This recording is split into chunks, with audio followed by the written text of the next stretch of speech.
Hello everyone, welcome to my channel.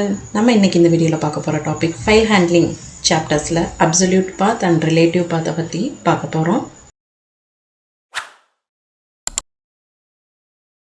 Absolute and relative path. Absolute path அப்படின்னா என்னன்னா நம்ம full name வந்து mention பண்ணுவோம். அது ஃபைலாக இருக்கட்டும், டைரக்டரியாக இருக்கட்டும், ஒரு ஃபோல்டராக இருக்கட்டும், அதை கொடுத்துட்டு நம்ம ஃபார்வர்ட் ஸ்லாஷ் கொடுத்து அதோட ப்ரைமரி நேம், எந்த ஃபைலோட நேமோ அதை தான் ப்ரைமரி நேம் சொல்கிறாங்க. டாட் எக்ஸ்டென்ஷன் வந்து மென்ஷன் பண்ணோம் அப்படின்னா அதை தான் நம்ம அப்சல்யூட் பாத் அப்படின்னு சொல்லி சொல்லுவோம். இந்த பாத் எப்படி இருக்கும் அப்படின்னா சீக்வன்சஸ் ஆஃப் டைரக்டரி நேம் ஹைராரிக்கலாக ஆக்சஸ் பண்ணுற மாதிரி இருக்கும், பர்டிகுலர் ஃபைல்ஸ் ஆக்சஸ் பண்ணுறதுக்கு. இதுக்கு நான் உங்களுக்கு ஒரு எக்ஸாம்பிள் சொல்கிறேன்.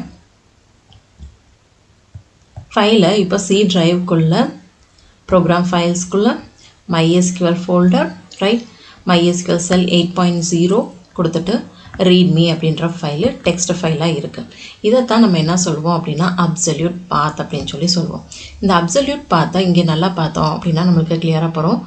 சி அப்படின்ற ட்ரைவு கோலன் கொடுத்துட்டு ஃபார்வர்ட் ஸ்லாஷு ப்ரோக்ராம் ஃபைல்ஸு நேமை ஃபுல்லாக கரெக்டாக மென்ஷன் பண்ணிவிட்டு forward slash MySQL again forward slash folder name கொடுத்தாச்சு, ரைட். இப்போ எக்ஸாக்டாக ஃபைல் நேம் வேணும் அப்படின்னா நம்ம ஸ்லாஷ் கொடுத்துட்டு நம்ம ரீட்மி டெக்ஸ்ட் ஃபைல்ஸை நம்ம காப்பி பண்ணிக்கிட்டோம் அப்படின்னா இது அப்சல்யூட் பாத், ரைட். அப்சல்யூட் பாத்தில் நம்ம ஃபார்வர்ட் ஸ்லாஷ் என்ன மீனிங் அப்படின்னா ரூட் பாத்துன்னு சொல்லி சொல்லுவோம். இந்த full name of file or directory is also called path நேம்னு சொல்லுவோம், ரைட். இது ரூட் பாத்துன்றதையும் ஞாபகம் வச்சுக்கோங்க, இது பாத் நேம்ன்றதையும் ஞாபகம் வச்சுக்கோங்க. 1 மார்க் கொஷின்ஸில் கேட்கலாம். ரிலேட்டிவ் பாத். ரிலேட்டிவ் பாத் அப்படின்னா என்னென்னா இட்ஸ் அ கரண்ட் ஒர்க்கிங் டைரக்டரியை வச்சு மென்ஷன் பண்ணுவாங்க. இதுக்கு நம்ம 2 சிம்பிள்ஸ் வந்து யூஸ் பண்ணுவோம். ஒன்று 1 டாட்டு, இன்னொன்று 2 டாட்டுன்னு சொல்லி யூஸ் பண்ணுவோம் இந்த ரிலேட்டிவ் பாத்தை ஐடென்டிஃபை பண்ணுறதுக்கு. கரண்ட் ஃபோல்டரில் தான் இருக்கும் அப்படின்னா டாட் கொடுத்துட்டு ஃபார்வர்ட் ஸ்லாஷ் கொடுத்துட்டு ஃபைல் நேம் கொடுத்துட்டு எக்ஸ்டென்ஷன் கொடுத்தா போதும். ஃபார் எக்ஸாம்பிள் இப்போ ஒரு டெக்ஸ்ட் ஃபைலுக்கு நம்ம ஒரு ப்ரோக்ராம் எழுதுகிறோம், ரைட்.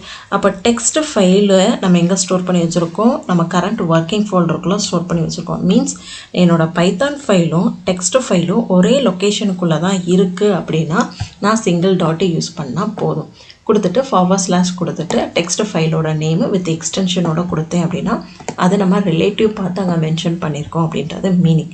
சப்போஸ் அது பேரண்ட் ஃபோல்டருக்குள்ளே இருக்குது அப்படின்னா நம்ம ஒன்று எக்ஸாக்டாக அப்சல்யூட் பார்த்து கொடுக்கணும், இல்லை ரிலேட்டிவ் பார்த்து தான் கொடுக்க போகிறோம் அப்படின்னா டபுள் டாட் கொடுத்துட்டு பேரண்ட் ஃபோல்டர் மீன்ஸ் ப்ரீவியஸாக 2 ஃபோல்டருக்கு உள்ள இருக்குது அந்த ஃபோல்டர்லேருந்து நம்ம எக்ஸ்ட்ராக்ட் பண்ணணும் அப்படின்னா டபுள் டாட் வந்து மென்ஷன் பண்ணணும், ரைட். அதை தான் பேரண்ட் ஃபோல்டர்னு சொல்லுவோம்.